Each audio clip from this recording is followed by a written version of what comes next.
Hello friends, मैं doctor Sanjeet YouTube के माध्यम से पाइलो आंस के रिगार्डिंग 3 क्वेश्चंस आए हैं। पहला तो यह कितना दिन तक हम मलद्वार में इसका प्रयोग कर सकते हैं, पाइल्स और फिशर की कंडीशन में कितने दिन तक इसका प्रयोग किया जा सकता है, पहला क्वेश्चन है। दूसरा, क्या इसके कोई साइड इफेक्ट तो नहीं है, और तीसरा है कि कब प्रयोग करना है।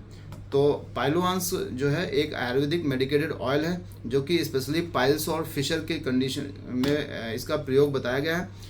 पाइल्स जैसे कि हम जानते हैं कि हमारे गुदा मार्ग में जो सूजन आ जाती है, जो वहाँ पे खून बहता है, और फिशर यानी जो मलद्वार में हमें जलन होता है, पेन होता है, इचिंग होती है, थोड़ा बहुत ब्लीडिंग होती है। इन सब का जो सबसे बड़ा कारण माना जाता है, जब हम लोग देखते हैं कि जब हम मल त्याग के लिए जाते हैं, मल त्याग के लिए गए तो देखा कि मल त्याग के समय ही या तो दर्द होता है या ब्लीडिंग होती है। ऐसा तो हमें नहीं होता, यानी मल त्याग के समय ऐसा क्या हुआ कि हमें ब्लीडिंग और दर्द शुरू हो गया। यानी जो मल का पहला हिस्सा था जब हमारे गुदा मार्ग से पास हो रहा होता है तो वो हमारे गुदा मार्ग पे चोट पहुंचा देता है।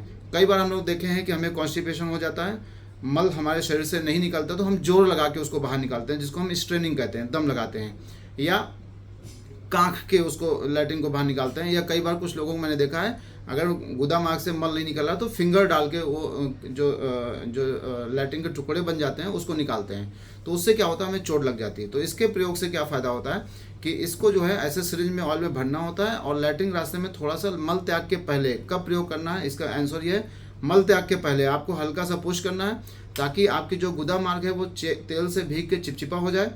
और जब आप मल त्याग के ले जाएं तो जो मल का पहला हिस्सा था वो भी तेल से भीग जाएगा, तो लैट्रिन आसानी से फिसलते हुए बाहर आ जाएगी।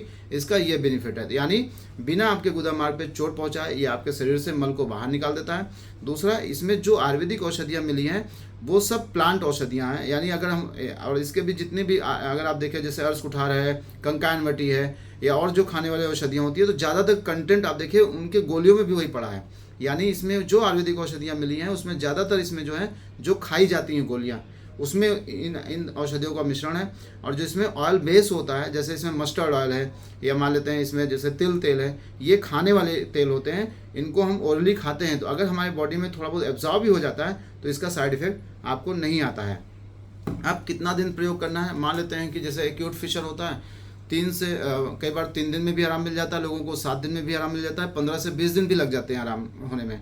तो अगर आपको इसको ऑयल का प्रयोग करना है तो 10 से 15 दिन भी आप इसको सुबह मल त्याग के पहले डाल सकते हैं। अगर लग रहा है कि आपको शाम को भी मोशन जाना है तो थोड़ा सा शाम को भी प्रयोग कर सकते हैं। अब जैसे कहते हैं कि क्या इसका साइड इफेक्ट तो नहीं है, हमारे आयुर्वेद में अगर आप चरक संहिता देखें तो उसमें वस्ती का एक वर्णन है। वस्ती मतलब होता है कि कुछ आयुर्वेदिक औषधियों का कम्बिनेशन जिसको गुदा मार्ग में डाला जाता है। वो आयुर्वेदिक औषधियाँ जो होती हैं हमारे शरीर में जो भी बीमारियाँ होती हैं, रोग होते हैं, एक तरह से जो हमारे आयुर्वेद में डिस्क्राइब किया गया है, स्पेशली वात जो होता है वहाँ, चूँकि ये मलाशय में डाला जाता है, मलाशय क्या होता है, वात का स्थान होता है।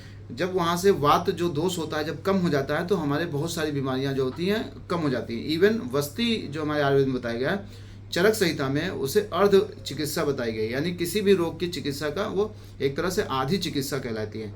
तो इसका वर्णन आयुर्वेद में बहुत अच्छे से डिस्क्राइब किया गया है। आप वस्ती अगर गूगल पर जाएँ पढ़ लीजिए, चाहे किसी किताब में या किसी यूट्यूब पर जाकर देखिए वस्ती चिकित्सा क्या होती है।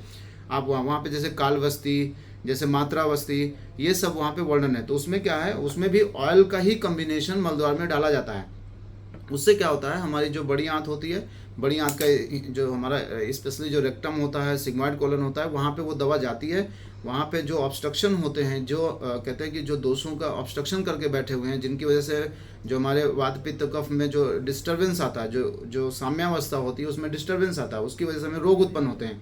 तो हमारे आयुर्वेद में वस्ती के रूप में इसका वर्णन आया है। और इसी का मतलब एक तरह से ये एक दूसरा रूप है कि अगर हम जब मल त्याग के ले जाएं, अगर इसको डालेंगे तो आपके मल द्वार पे कोई चोट नहीं लगेगी। ये एक मेडिकेटेड ऑयल है। अगर आपको घाव लग भी गया है, मान लो फिशर हो गया है या पाइल्स में कहीं इन्फ्लामेशन हो रहा है, तो ये आपके इन्फ्लामेटरी प्रोसेस को कम करता है, घाव को भरने में हेल्प करता है, और सेकेंडरी इन्फेक्शन से हमें बचाता है। कई बार हमने देखा है फिशर से जिनको फिशुला बनता है, तो फिशर से फिशुला बनना है तो उसमें क्या होता है, मल के कुछ टुकड़े उसमें जाके फंस जाते हैं, और मल के टुकड़ों में कई बार ग्राम नेगेटिव बैक्टीरियाज होते हैं, ग्राम पॉजिटिव बैक्टीरिया होते हैं।